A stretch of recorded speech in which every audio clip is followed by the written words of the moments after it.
Growing up, I was a big fan of the TV show WKRP in Cincinnati. The show's characters were, well, real characters, and I often wondered what working in radio was really like. To find out, I met with local radio personality Bobby Fields and asked her what it was like to work in radio here in Powell River.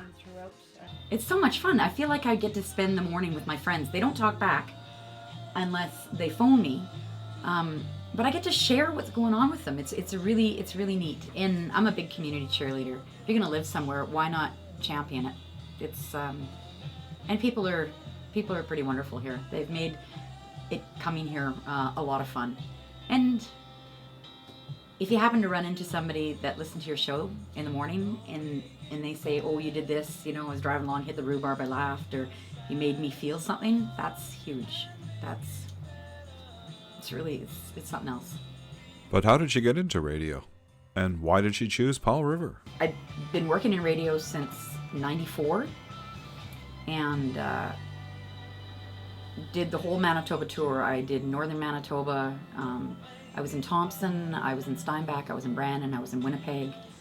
And a job opportunity came up out here with a guy that I used to work with back in Winnipeg. And he says, oh, you gotta come out to BC. And I'm like, I'm a Manitoba girl. Why would I leave? Why would I go? And then I came. While Bobby may be hooked on Powell River now, she didn't totally abandon her roots and has made for some very interesting compromises. But I called myself a Winnacouver Chinook fan because gotta have a little of the old and a little of the new. And then my Jets came back.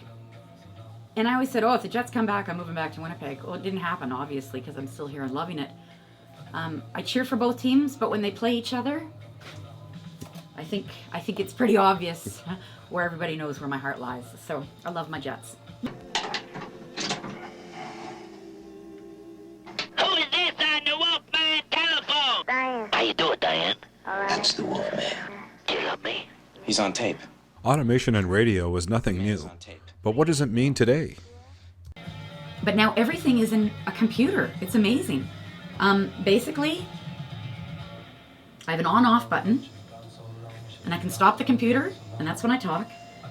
And then when I'm done talking, I hit start again, and it's done. And I actually have done live shows in one market and what's called voice tracking in another. Basically, they might be short a staff member, so I could be doing an afternoon show on a coastal community. It's just the way it goes. And you have to multitask. You have to do more than one thing. My job is on air, but I also piggyback doing news as well. So, got to have more than one thing to bring to the table nowadays. Automation or not, Bobby certainly makes it look easy. So, how hard can it be? And that was the Simple Minds here on Powell River's Greatest Hits, 95.7 Coast FM. Weather today, we're at 4 degrees with a slight drizzle on our way to a high of 8 degrees, Powell River. You're listening to 95.7 Coast FM. And for Tuned In Powell River, I'm Peter Harvey. And this is a lot harder than it looks.